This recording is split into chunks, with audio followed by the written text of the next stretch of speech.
From protecting the business to help leading it, the rise of the modern CISO. Thank you for joining us today on the Cyber Executive Podcast. I am your host, Marc Ashworth, and today I have the privilege of having Montez Fitzpatrick with me today to discuss this very topic. Montez, thank you for joining me today. Oh, thank you for having me, Mark. Been a long time coming. Yes, it has. Yes, it has. So, those schedules are crazy, man. So, Oh man, no doubt. And before we get started, take 2 seconds to hit that follow button on your favorite podcasting app and share the cyber executive with your friends, your coworkers, or that one person who still thinks Monkey 123 is cutting edge security. All right, so let's get started. So, Montez, we've had a lot of great conversations over the years, and one of the things that we've kind of been talking about a lot with some of our peers is just how the role of the CISO is developing, and how it's getting that seat at the table in some cases and not in the others. So, kind of what's your take on that? What are you seeing as you're having those discussions with companies and other CISOs out there? Great question, Mark. And as you know, this is something that's been near and dear as we've discussed with our peers as it's evolved over the years. And I think if I had to just do a little bit of a bury in the lead there, we have a lot of work to go. And I think there is plenty of, let's just call it blame, Mark. I think there's plenty of blame to go around on all sides, and hopefully we can get into that so I can, justify my position.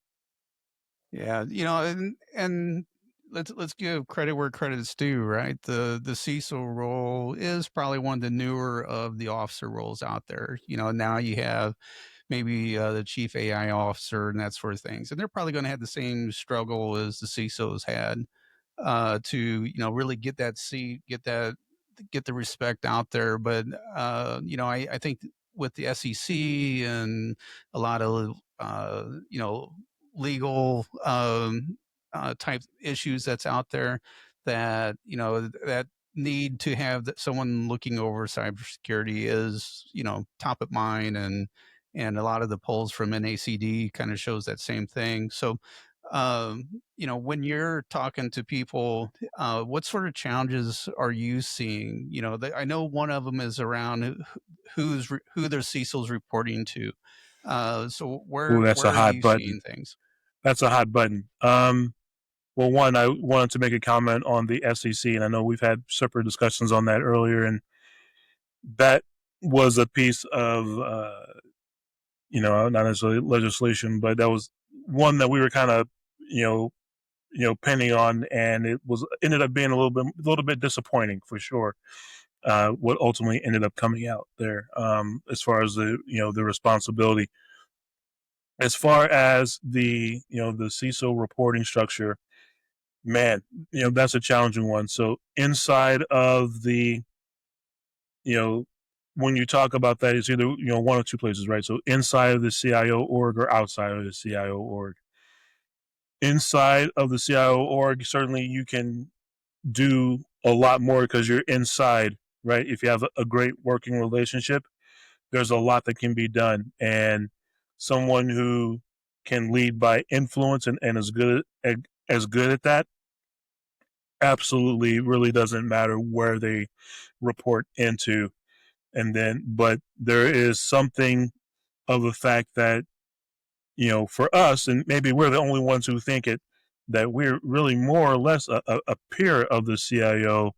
And then, so reporting into the CIO, there is something of a juxtaposition of duties when you have the person that really you are, reporting to that person, you're watching over that person in a lot of cases, but they control your budget.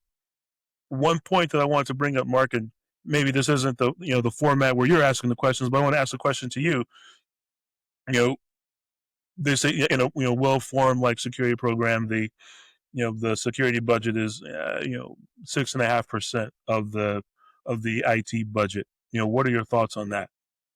I think it really depends on the organization and the industry as well. Your finance and healthcare is probably going to have, or at least in finance, you're probably going to have a higher percentage of that, whereas maybe manufacturing might have a lower percentage.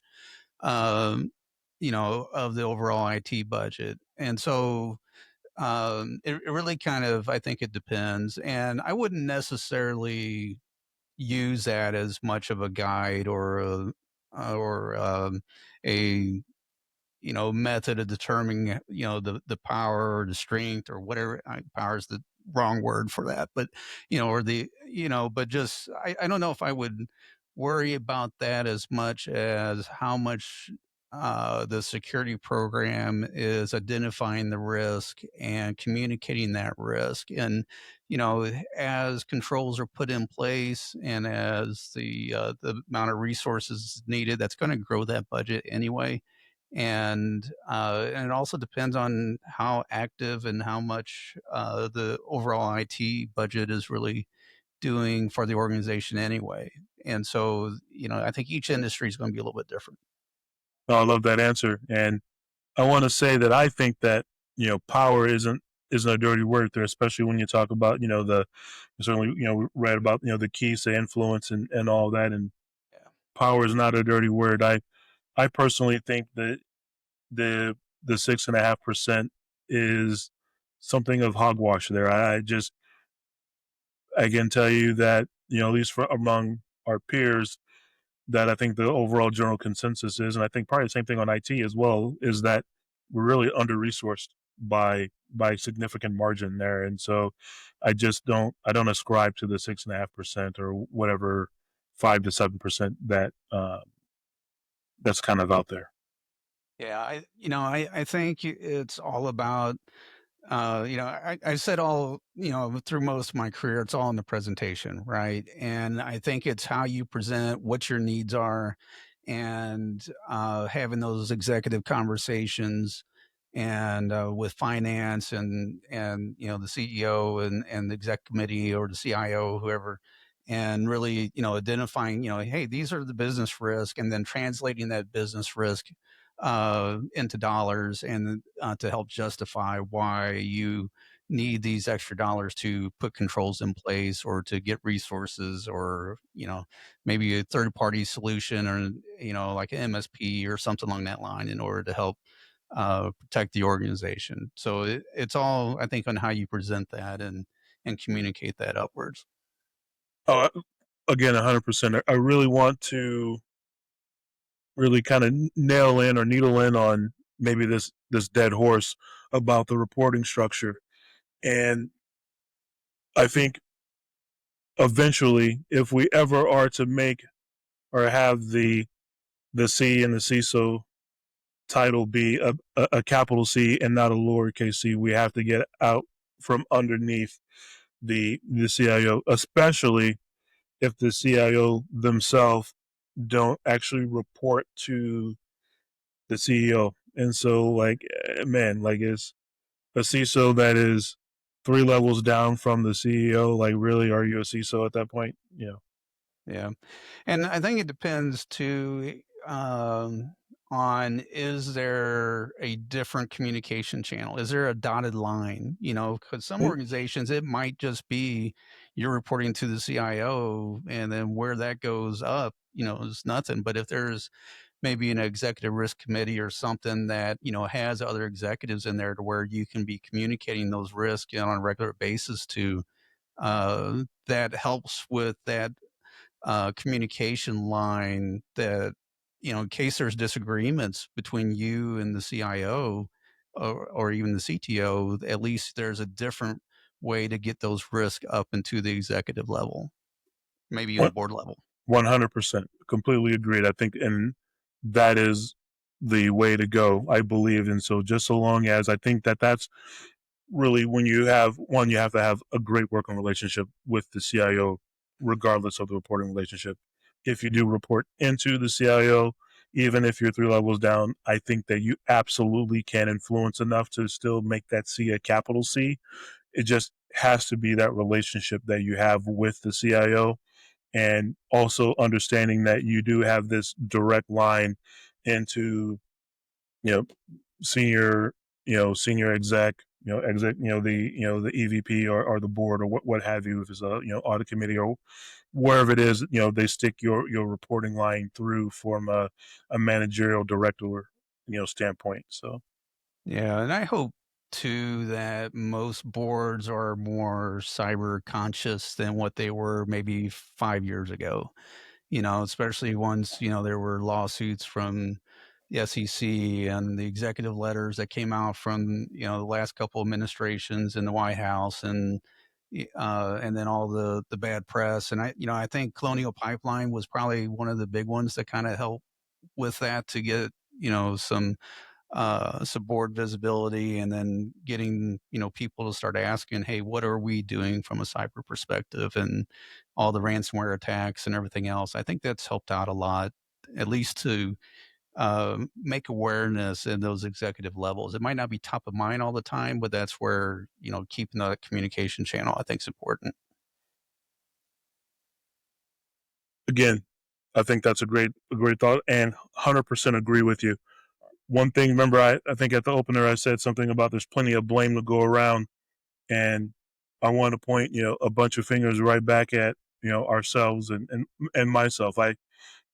I believe wholeheartedly there from our perspective of potentially from a lot of us CISOs as being is data is data and doesn't really matter, protects. And so I feel that we've isolated ourselves and maybe siloed ourselves a bit. And um, I recall or I believe that maybe not enough of us really, exercise the knowledge of knowing how our organizations make money and how they make decisions, how the business actually runs. And won't call any folks out, but certainly remember being in a round table and asking just such that, and there were maybe a lot fewer hands that went up than maybe we were really hoping for, and so potentially the isolation that we feel, or the insulation, maybe is a better example, is that without working on some of those dynamics of power, right? So like we have like the expert power, expert influence, which is very good in this narrow band, and I want to come back to that. But I think that we just don't. I think that we just don't. Know and exercise our knowledge of the organization and insert ourselves properly into what the business, what makes the business run and what makes the business tick. And I think if we were to look at the inverse of that power dynamic with expert power, what we end up having is that, well, so certainly if there is a cybersecurity related event, of course, Mark, they're going to go to you and going to look at you for your expertise. But then if you ask the general executive what is a cybersecurity event or something worth cybersecurity notable, if we were to say, that's a very narrow window, right? And so we would define that as being much more broadly, right? The whole CIA triad and all of that. And essentially, if you ask anyone who's non-technical what is a security matter, is going to be something related to confidentiality and probably a narrow scope of confidentiality at that. Mhm. Yeah. And, it shows too that you can't just be technical at this level. Yeah. You have to, going back to something what you're talking about knowing the business is having those conversations with others at that executive level that's running the different areas of the business and understanding how their business works and having them educate you just as much as you're educating them on each other's areas and really spending that time to dig in with that. I've been guilty of that, especially coming on as a new CISO or even back when I was the IT director, CIO type levels of coming in and being so entranced on the technology side because there's so much to do to get things to a level that it's easy to forget to have those conversations in that same process. And so to make sure you're having those conversations is just as important, just to understand the business. Uh, Absolutely. Yeah, 100%. Yeah. So tell me when you're having these conversations with other leaders, kind of what's your approach? How do you have those conversations? Well, Mark, as you know, that maybe not a lot of the listeners know is that I am quite charming. That's, I mean, really. Yes, you are. Hey, thank you. Yeah, here we go. Fishing and then boom, reeled you right in, reeled you right in. But I think that goes to, it's all about, showing that interest and having that conversation. The first time that we have a conversation can't be because, oh, what did you do, right? Or, that particular, that conversation. That's from, like, a general, if I were to say cross matrix, like peers, et cetera, is just, just being out there showing interest outside of a cyber context. I think, that really goes a long way. Um, Outside of that, with, you're really getting down into business, it's, sort of that curtails into our earlier points, is a conversation about risk appetite and risk tolerance, and just, what is that? So kind of define what you mean by those words, so everybody's on the same level playing field, and then let whomever you're asking the question just, talk about that, and then that way, whenever you can, bring back, like, okay, I really understand what they're actually saying, and this is the things that are actually important to them. We've looked at, over the years, and I think I can speak for you on this, Mark, that, we've looked at, quantified and qualified risk, scoring methodology. We've looked at, hold high, medium, low. We've looked at things like the FAIR model in that, and of course, you have these numbers assigned, and like, what do these numbers mean, right? And it's ultimately, like, where I've sort of landed on is just that simplistic risk appetite, risk tolerance conversation. There's not to say that all of these other risk methodologies don't work and they don't have their place, but I just don't know that we are there yet from a sophistications perspective, across all the industries. Yeah, and and I think some groups that has had these positions a lot longer, there's a lot more maturity with that, and then, but I think a lot of the, especially the SMBs and newer organizations, it's a growing model that needs to be replicated and produced and really having a decent framework to help with that. And sometimes it's feeling it out as you go, right? And it's there's training off of there that you might be able to go to, but how realistic to it versus the real job of it. And yeah, it's probably just training around the cybersecurity part, but then even at like an MBA and that sort of things, it's still different from there. And having those communication channels and everything is a lot different than sometimes what they teach in the schools. So No, you're right, and I think especially when you're, like, looking for advice, you have to, certainly consider the source of, like, where that advice is coming from. Or And so, as an example, so you mentioned like an MBA. So, actually, going through for my MBA now, and when I asked a couple of my mentors in my org there, people I absolutely respect, 110%, asked them, several years ago, should I get an MBA? What do you think about that? And I asked two different people this, and both were like, nah, you know everything you need to know, etc. And then it's like, okay. And then, so, I just took the opportunity here just, last year to start that. I was like, oh man, this is a lot of information here is pretty useful, right? Stuff I didn't know. And so I don't know. I think that they probably thought that there was stuff that I knew that, I really hadn't put together yet. So yeah. So for our listeners, for those that are maybe new to the CISO role, what is a couple of points that you would like to make to help educate or to help guide someone that's in these roles?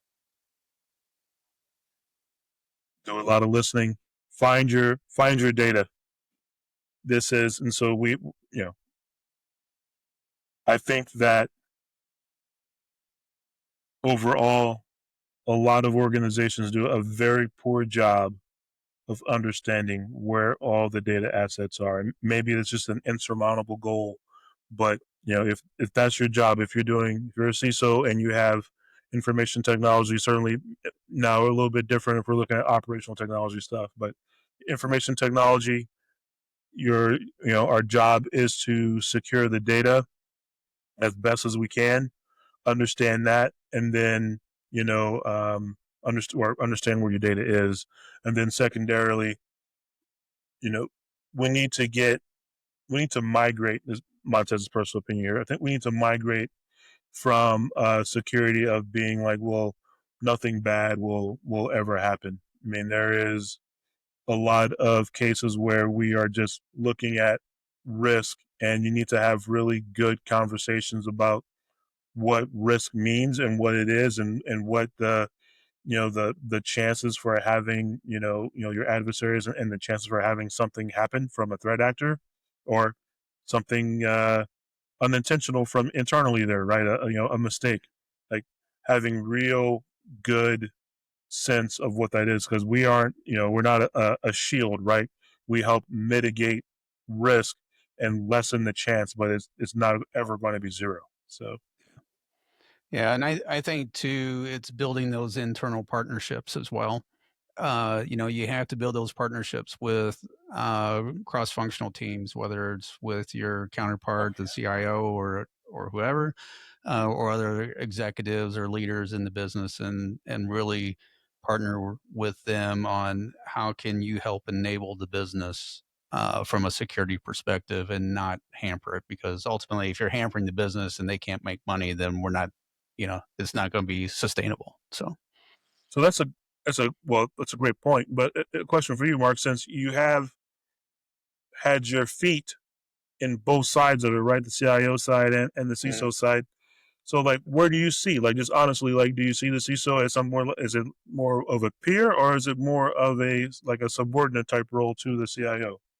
No, I think it's definitely a peer because I think the risk has to be looked at from an independent side, and having that conversations with the CIO to where you have your areas of risk that you are dealing with. The CIO has their areas of how they're trying to grow technology or digitally transform the business and to help enable the business there. And I think those needs to be different independent perspectives, but they have to partner together and communicate with one another. And that's where I think really the beauty of it really kind of comes in, is whenever they can be at a peer level working with each other to help enable the business to move forward, but do it safely. And so I think they should be at a peer level, is my opinion off of it. So. I can agree with. Well, certainly, I agree with you. Absolutely. One, and I've thought about this on and off for years. I want to get your take on this. And so, the CIO CISO relationship is not that dissimilar, maybe a better term phrase here, not that dissimilar to like general counsel and corporate, the chief compliance officer there. And so a lot of times that, the chief compliance officer is certainly watching what legal's doing and sort of trying to put a very similar relationship.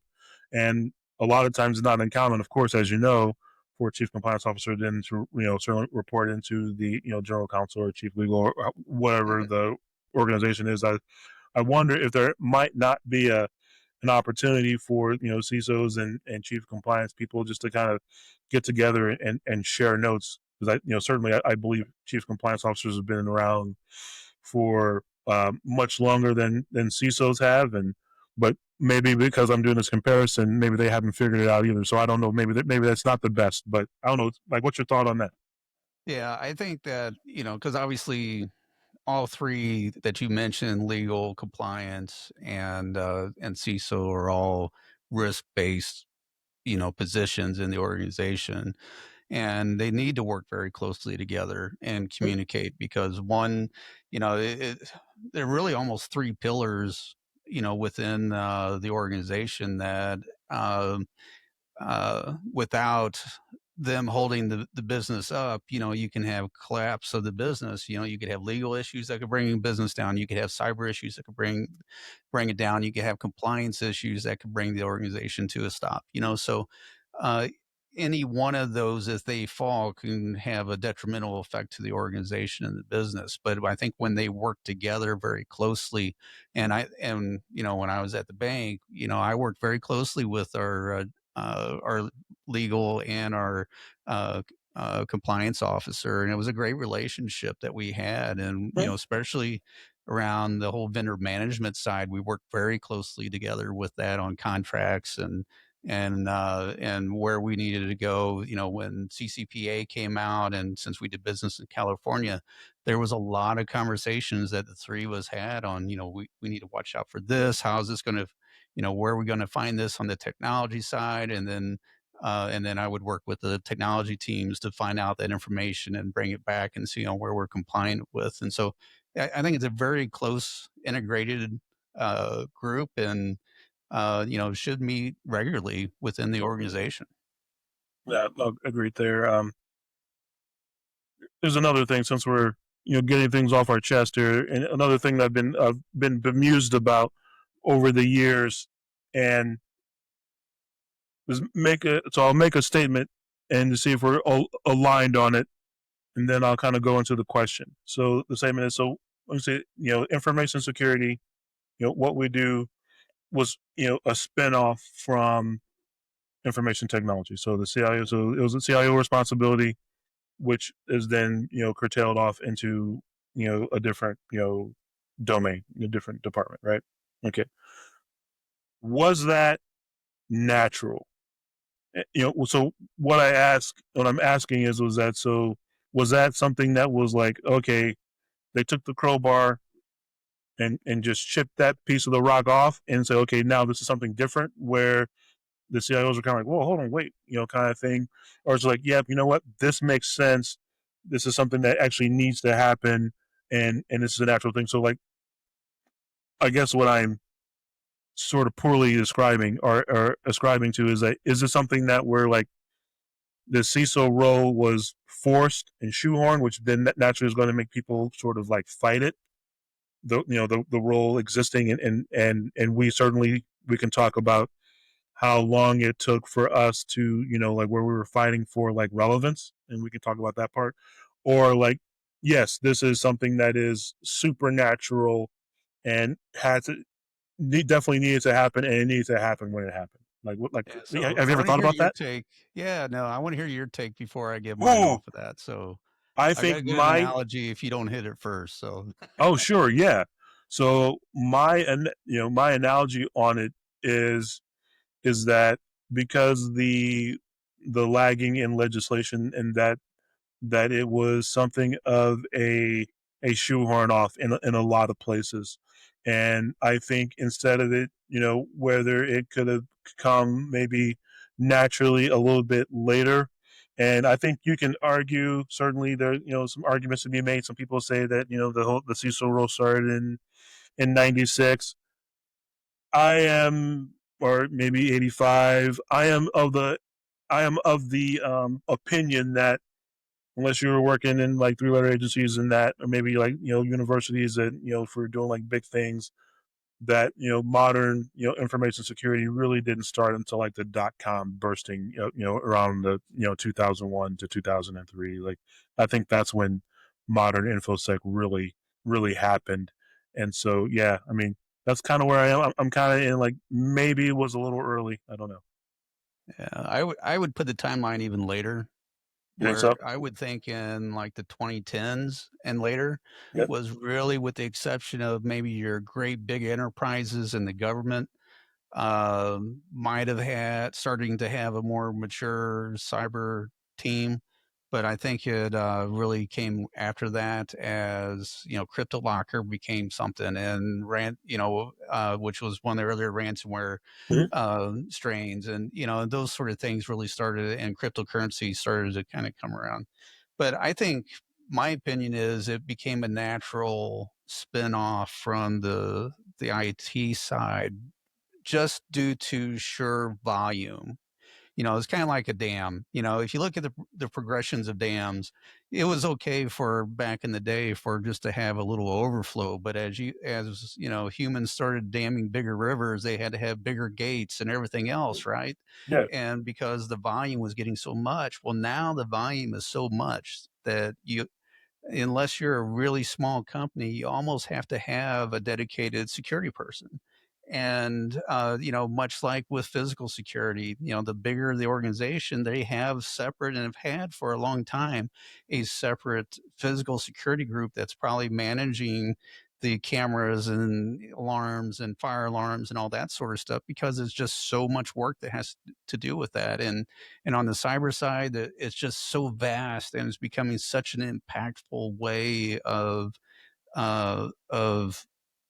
potentially shutting down the business that a CIO, I think, would struggle to have all of that on them without having someone managing that separately.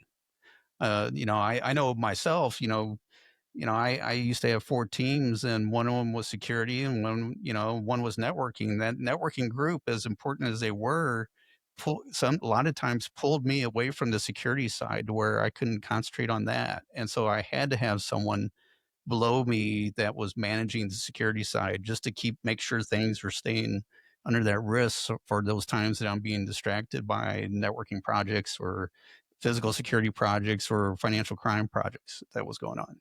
Yeah. No, good answer. Yeah. So as we continue to mature, where do you see the position going as we move forward, especially in this day of AI? I mean, as AI is rapidly changing everything. This past week, week and a half, we had Anthropic's Mythos being announced, which has shaked up our group, dramatically, For and sure. has really gotten a lot of people thinking. So, where do you think this role is going to go? Future casting.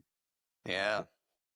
Well, if you'd asked me 4 years ago, I would have said that the role of the CIO is maybe starting to evaporate a bit, and and those duties are starting to become like subsumed by the CTO, the CISO, and then you're starting to see another spinoff of like a chief data officer there. In a lot of ways there, which maybe it was more handling more like the pure business logic side of everything else. Um, then there is the potential of it going towards from the CISO just becoming the CSO, right? And then where a lot of us, yourself included, right, had more than just the information technology security stuff, where you also had like FizSec, and you have um, where you have maybe like if you have like operational technology things as well, depending upon your your industry. Then a lot of times it's like, okay, well, that person is now just, well, it's the chief security officer. They have all things security. I still think that that's a strong contender. um, I think with the AI, right? Do I sound old? With the AI, um, as we've had several conversations in amongst our group, I believe that is going to change things for the better. I've always been sort of bullish on AI, at least this incarnation of it. I've always been in the fact of the AI is going to be augmentation, not replacement. I think all the talk of replacement for the most part, with maybe few exceptions, isn't isn't actually valid. And I think that for a lot of ways, and just to kind of use the analogy that I use when at the conference, is that I don't think we are at packet switching, getting rid of switchboard operators. I think we are at the point of farmers switching from oxen plows to combines. And so I think that things are going to be done better. Is certainly with the increase of data, we are exponential increases of data at every couple of years or whatever it is, that there's going to be more of a need for us and our departments. But the the constitution of the way that people look like in the department is going to be different. I think I will make this prediction. I say that the information security generalist is that age is probably done. Like I don't think, as we kind of grew up in it, that we got to do in, the golden age of it, that we got to do a lot of different things. I've been blessed to be able to do just about everything in information security. I think that ship is long past. I think, we're going to be like getting new individuals, new smart, good individuals, and they're going to be very specialized. And it's going to be very difficult for them to cross over the various gaps in information security. Yeah, I agree. I think in general in IT, as a whole, including cyber, being a generalist is going to be harder and harder unless you're in that SMB Yeah. market, and which has always been, everyone was always a general. I mean, I came up through that. I mean, Yep. I've Oh, done yeah. everything, right? I've done servers, I've done networking, I've done programming, all that sort of stuff. So, I think the part that's going to be interesting in the next 5 to 7 years off of this is, how is the SMB market? How are they going to be looking at the CISO right now? I think we're seeing a bad trend, when you're looking out there. And part of it, I think, is highly dependent on the economy right now. But you're seeing a lot of CISOs or VPs of security and those sort of things being let go, and they're eliminating that position. And so, how is that going to affect things? And then also over this period of time, we're not young spring chickens anymore, right? There are a lot of them that are CISOs or are getting closer to that retirement age. And so, we got to get those younger generations to that level to be thinking strategically and not just technology based. Much like I guess every few years you got to do that anyway. But I think we had to make sure we're being good stewards of that transition of knowledge and strategic thinking and working with the business overall. So. No, you're right. I had a thought, but I lost it. I'm trying to grab the tail of it as it's leaving my brain. But I absolutely agree with what you're saying, and there is what was it? I think it's coming back to me. I think that there is a lot to go with the economy, and I think that the overall thought behind some organizations, and it's a decision, is that they are blaming AI for things that are really like recession based, but they don't want to say that, Right. and they're going down to beyond skeleton in a lot of ways, and they're just doing that and just seeing what holds and seeing what breaks, and then like, oh, you know what, like that aforementioned, leaders are being let go. They're going to see, well, can we run with it and being okay until it breaks. The problem is that with security, when it breaks with security, it breaks in catastrophic ways. And the second problem is that if it breaks in that catastrophic way, you probably don't know. Like, what's the old funny, right? Was, if I'm really good at my job or I'm really bad at my job, the result is the same. Everything is quiet. And so, unfortunately, getting rid of a lot of the security teams, is going to seem like it's okay because everything's quiet, but everything's quiet because you don't have a security team. But even though you know you've been compromised and everything's leaving through the side door. So, Yeah, yeah, and sadly, we've seen quite a few companies out there where they've really, reduced, if not got rid of the security teams, even on the physical security side. So it's really, kind of an interesting, and I do think it's being blamed on AI, but in yeah. reality, and I think that's because it's easy to Mm-hmm. do, but in reality, it's hiding the market, economic related decisions and stuff off there. So I agree. So real quick, what I do with all my guests is I ask three questions here, and I want to get your take off of this. And the first one is, what is something the security industry could do better? Something in security. The industry itself. Yeah, the industry itself. Oh man. okay, I won't pull from the bag of bags of tricks that I've already had. So let's think of something different. The industry itself could do better. It is, I won't pull from the bag of bags. It is communicate with, across functional teams much better than we do. In fact, I think that's critical to our survival. Yeah. Yeah, I agree. And what's something that you're tired of hearing about? Tired of hearing about. Hmm. Well, can I say that I do get a little bit of a cringe every time an unknown number calls my phone, which is, like every 12 minutes. And so it's just the unladen promises, right? And so like it's the, just whenever you have something that, you're looking at doing, like be straight up with what your capabilities are. And yeah, it's just don't tell me that this thing can do that when we both know that it can. So I guess that would be it. Yeah. And then finally, what is something that you're actively monitoring in the security industry right now? Well, Mythos would be the easy answer. But, it Definitely. is, how about the two-sided coin of it though? It's one, it is the AI capabilities that is given, people who maybe have only like dipped their toe in technical, like I think that is absolutely wonderful. Like I love it, in my soul. Like I love people being able to use technology and create things. Like it's we're getting closer and closer to Star Trek. I'm a Trekkie, and so I love that stuff. Be able to say, boom, computer, give me the holodeck. That's what I want. Mark, I want the holodeck is what I want. But and so that's that. I love that.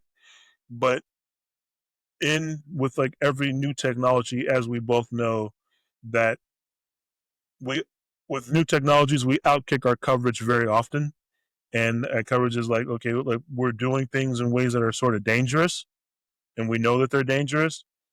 And I think everybody probably realizes that it's a little bit dangerous, but we are moving steadily ahead anyway. And like when it falls, you know, ooh, it's gonna hurt. Yeah. Well, I definitely think we're in an interesting time right now, and it's going to be very exciting to see where things go and how things happen and where things develop. So I think it's going to be really fun to kind of watch here. So It's gonna be a ride. it will. Well, Montez, thank you for being here today, and thanks for everyone for hanging out with us today on this episode of the Cyber Executive. If you like what you heard, just hit that follow button on your favorite podcast app, and don't be shy. Share it with your friends. The more, the merrier. So, Montez, as always, it's great talking to you. Pleasure's mine. Thank you, everybody.